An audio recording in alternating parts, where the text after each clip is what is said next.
नमस्कार मित्रों, आप सबका मेरे इस चैनल सापेक्ष पे स्वागत है। सभी राष्ट्रवादी बंधुओं को धर्मेंद्र मन्नू की राम राम। मित्रों, आज मैं बात करने जा रहा हूँ कन्हैया कुमार पे। अभी कुछ दिन पहले कन्हैया कुमार को किसी ने भरी सभा में, जब वो चुनाव प्रचार कर रहे थे, थप्पड़ मार दिया था जोर से, जिसकी काफ़ी चर्चा हुई थी।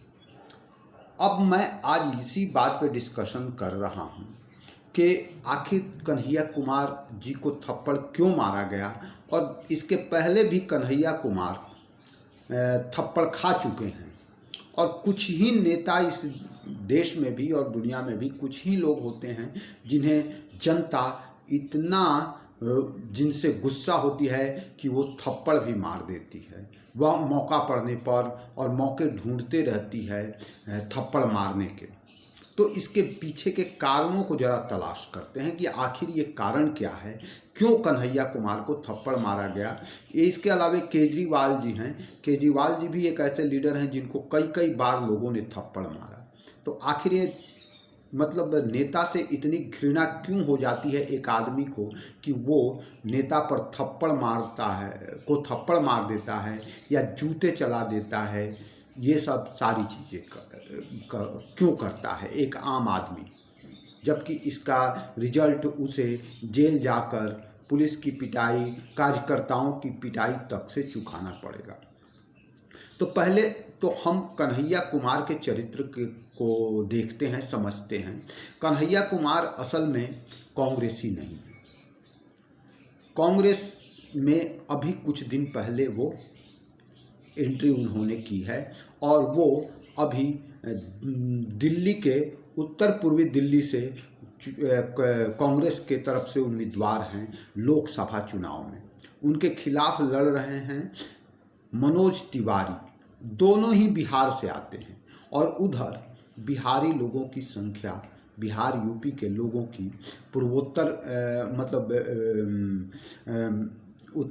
बिहार का जो यूपी का वो साइड जो बिहार के से सटा हुआ है, पूर्वांचल के लोगों की संख्या वहाँ पे ज़्यादा है और बिहार के लोगों की भी संख्या ज़्यादा है। इसलिए दोनों पार्टियां ही बिहार के ही चेहरों को दोनों पार्टियों ने मैदान में उतारा है।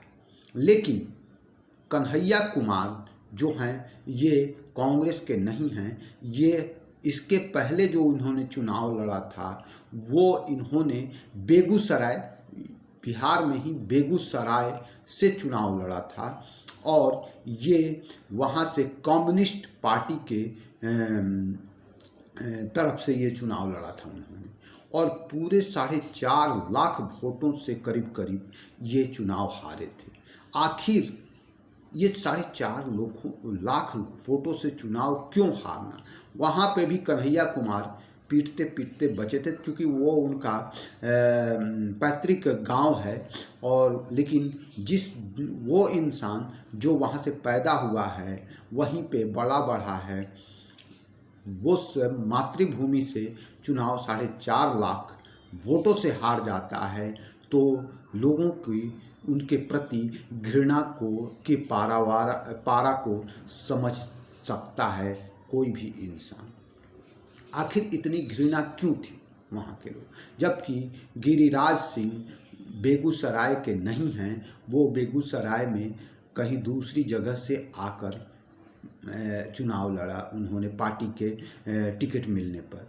वो पहले तो पहली बार में तो वो वहाँ पे आना भी नहीं चाहते थे, इसके लिए काफ़ी उन्हें मनाया भी गया था। लेकिन वो आए और जीते और दूसरी बार कन्हैया कुमार को हरा कर भी जीते कम्युनिस्ट पार्टी के। जबकि कन्हैया कुमार का प्रचार करने के लिए आपको फिल्म इंडस्ट्री, पूरी फिल्म इंडस्ट्री और फिल्म इंडस्ट्री के सारे वामपंथी बुद्धिजीवी वर्ग, लेखक से लेकर एक्ट्रेस, एक्टर, सब पहुंच गए थे वहाँ पे चुनाव पर प्रचार करने कन्हैया कुमार का। लेकिन कन्हैया कुमार इन सब के बावजूद भी 4.5 लाख वोट से हार गए। आखिर इतनी नफरत क्यों है? यही नफरत जो है किसी किसी में, आम जन में इतनी ज़्यादा नफरत है, इनका वामपंथी होना सबसे बड़ा ये है। प्लस इन्होंने, वामपंथी तो बहुत सारे लीडर हैं, लेकिन शायद उन्होंने ऐसे वक्तव्य नहीं दिए, ऐसी घटनाओं में शामिल नहीं रहे, सामने आमने सामने जो दिख रहा हो, जिसमें भारत तेरे टुकड़े होंगे, इंशाअल्लाह इंशाअल्लाह, और जैसे नारे लगाए जाते हों। भारतीय जनमानस जो है वो अपने देश, अपनी धरती, अपनी मिट्टी से प्यार करता है। अपने देश के प्रति वो इतना, इस हद तक जा सकता है देश के लिए कि वो जान ले भी सकता है और जान दे भी सकता है। ऐसे में अगर कोई आदमी ये कहता है कि भारत तेरे टुकड़े होंगे इंशाअल्लाह इंशाअल्लाह, या उन लोगों के साथ खड़ा रहता है, शामिल होता है, तो लोगों का खून खौलना उनके खिलाफ स्वाभाविक है। और कन्हैया कुमार JNU में पढ़ते वक्त वो कश्मीरी अलगाववादियों के समर्थन में रहे हैं, वामपंथियों के होने के होने के कारण, वामपंथी होने के कारण कश्मीरियों के साथ रहे हैं। उनके कश्मीर के अलग देश बनाने या फिर पाकिस्तान में मिलने के हर प्रयोजन में इन्होंने सहायता की है। और उस भीड़ में जहां नारे लगाए जा रहे थे, भारत तेरे टुकड़े होंगे इंशाअल्लाह इंशाअल्लाह, वहाँ पे ये उनके पक्ष में खड़े थे। और ये बात पूरी मीडिया ने दिखाया था और सारी जनता इस बात को सच मानती है, भले ही इन्हें कोर्ट से सज़ा मिले या ये बरी हो जाए। लेकिन इनका विचार, इनका व्यवहार सभी जानते हैं। इसके पीछे एक कारण और भी है कि जो कम्युनिस्ट पार्टी है, इनकी मदर पार्टी, वो हमेशा से भारत विरोधी तत्वों के साथ मतलब मिली रही है। उसका इतिहास बड़ा बुरा रहा है। जब चाइना ने आक्रमण किया था भारत पे, तो यही कम्युनिस्ट पार्टी माओ के स्वागत के लिए दिल्ली में रेड कारपेट बिछा रही थी और लाल सलाम के नारे लगा रही थी।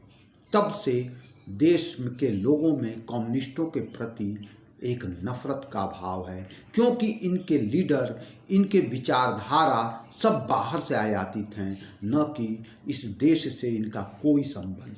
इन्हें लोकतंत्र में विश्वास नहीं है। इनके लिए लोकतंत्र बंदूक की नाल से निकलता है। ये संसद को सुअरबाड़ा कहते हैं। ये सारी चीज़ें जनता जैसे जैसे साक्षर होती है वैसे वैसे जानती है, समझती है। ये दिखावे के लिए तो कमज़ोर और गरीबों के लिए लड़ते हैं, लेकिन असलियत में ये कमज़ोरों और गरीबों के लिए नहीं लड़ते, बल्कि इनका किसी भी तरह सत्ता पे काबिज होना और पावर को गेन करना और अपने डिक्टेटरशिप में उस जगह को चलाना होता है। इसीलिए ये माओ त्से तुंग जो और चाइना, जहाँ पे लोकतंत्र का एक तिनका नहीं है, ऐसे देशों के साथ खड़े रहते हैं। तो इसी कारण से जनता इनसे नफरत करती है और ऐसे विचारधारा के सपोर्ट करने वालों के खिलाफ जनता खड़ी रहती है।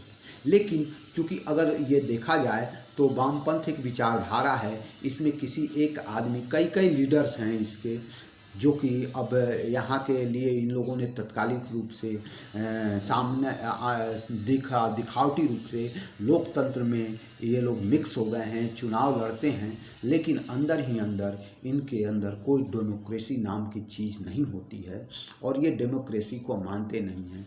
लेकिन दिखावी रूप से ही, लेकिन ये लोग लोकतंत्र के साथ है, इसलिए जनता कुछ कह नहीं सकती है और कोई एक चेहरा खुलेआम इस तरह से बोलता दिखाई नहीं देता है। मतलब कि परोक्ष रूप से बोलते हैं, सारी चीज़ें कहते हैं लेकिन परोक्ष रूप से कहते हैं। ऐसे में एक कन्हैया कुमार को थप्पड़ पड़ने का कारण ये है कि ये इंसान जो था वो प्रत्यक्ष रूप से दिख गया था। भारत तेरे टुकड़े होंगे इंशाअल्लाह इंशाअल्लाह के गैंग का समर्थन करते हुए जेएनयू के दिनों में। और यही कारण है कि वही एक घटना जो है वो भारतीय मानस के दिमाग में इस कदर बैठी है और भारतीय जनमानस इस कदर से नफरत करता है कन्हैया कुमार से कि वह मतलब कि कहीं से अगर अपने पैतृक स्थान से भी खड़ा होते हैं तो 4.5 लाख वोटों से हार जाते हैं। और कोई एक व्यक्ति जो नफरत के चरम पे पहुंचता है तो उन्हें थप्पड़ भी गुस्से में मार देता है। कन्हैया कुमार जिस वामपंथ से जुड़े हुए थे उसकी जड़ें इन्हीं नफरती विचारधारा के कारण भारत से खत्म हो चुकी है। अब ये पूरी विचारधारा जो है देश में ये कांग्रेस छुपकर अपना रही है और जितने वामपंथी हैं वो अगर कहीं से भी संसद बनने की जो इच्छा रखते हैं वो या तो केरल में थोड़ा बहुत इनका प्रभाव है, वहाँ पे ये लोग मतलब कि कम्युनिस्ट के साथ खड़े रहते, कम्युनिस्ट के सीट से जीत जाते हैं। वो भी इसलिए क्योंकि वहाँ मुस्लिम वोट और क्रिश्चियन वोट ज़रूरत से ज़्यादा है और वैसे में हिंदू वोट बड़ा नगण्य जैसा हो जाता है, जबकि हिंदू एक सहनशील और जो है लोकतांत्रिक ढंग से रहने वाली कौम है। तो इसीलिए वहाँ पे वामपंथियों का वर्चस्व ज़्यादा है। लेकिन बाकी जगहों पे चूँकि वामपंथ पूरी तरह से ख़त्म हो चुका है या जाकर कांग्रेस में विलीन हो गया है और आजकल कांग्रेस के चारों तरफ अगर देखेंगे राहुल गांधी के चारों तरफ तो यही वामपंथी विचारधारा के लोग ही चारों तरफ घूम रहे हैं। तो ऐसे में जो कन्हैया कुमार को संसद में पहुंचने का सबसे अच्छा रास्ता जो लगा वो कांग्रेस के साथ जाना लगा और वो कांग्रेस के पाले में कांग्रेस में चले गए और राहुल गांधी के काफ़ी करीबी हो गए जाते हैं, क्योंकि राहुल गांधी भी कमोबेश आजकल वामपंथी धाराओं के लोगों से घिरे हुए हैं, वामपंथी चाटुकारों से घिरे हुए हैं। और यही कारण भी है कि कांग्रेस भी धीरे धीरे वामपंथ की ही तरह पूरे देश से खत्म होती जा रही है। तो कन्हैया कुमार के यदा कदा थप्पड़ खाने का राज यही है कि वो एक ऐसी विचारधारा से बिलोंग करते हैं जो कि भारत विरोधी है, लोकतंत्र विरोधी है और देश में उथल पुथल मचाने वाले जो हिंसक जो आतंकवादी हैं, अलगाववादी हैं, ऐसे लोगों के समर्थन करने वाले लोगों के साथ रहते हैं। और ये प्रत्यक्ष रूप उनसे उनके साथ खड़े दिख गए थे जेएनयू के दिनों में और तब से इनके प्रति घृणा जनता में बढ़ गई है और इसीलिए वो यदा कदा आगे भी थप्पड़ खाते रहेंगे। जीतेंगे तो ये कभी नहीं, आगे भी थप्पड़ खाते रहेंगे। अगर कहीं से अलगाववाद की पॉलिटिक्स करके लोगों में झगड़े लगाकर तोड़कर हिंदुओं को अगर यूपी बिहार करके जीत भी गए तो ये थप्पड़ खाते रहेंगे और इनकी आदतें नहीं बदलने वाली है, क्योंकि इनके खून में ये अपॉर्चुनिज्म और स्वार्थ घुसा हुआ है, जिसके लिए ये माटी देश इन सबको ठेंगे पे रखते हैं।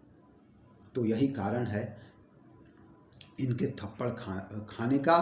और केजरीवाल भी कहीं ना कहीं इसी विचारधारा को आत्मसात किए हुए हैं। वो भी कहीं ना कहीं अलगाववादियों और भारत को तोड़ने की इच्छा रखने वाले लोगों के साथ ज़्यादा खड़े रहते हैं, इसीलिए किसी न किसी का गुस्सा उन पर भी निकलता रहता है। तो ऐसे लोगों के साथ गुस्सा भारतीय जनमानस का इसी तरह निकलता रहेगा और कभी न कभी यदा कदा ये लोग थप्पड़ खाते रहेंगे। इसमें बहुत ज़्यादा चिंतित होने की बात नहीं है, ज़रूरत नहीं है, और चुपचाप इसमें मज़े लेने की बात है। तो आज के वीडियो में इतना ही। सभी राष्ट्रवादी बंधुओं को धर्मेंद्र मन्नू की राम राम। प्लीज़ आप मेरे इस चैनल को सब्सक्राइब कीजिए, वीडियो को देखिए, लाइक कीजिए, अच्छा लगे तो शेयर कीजिए। जय श्री राम।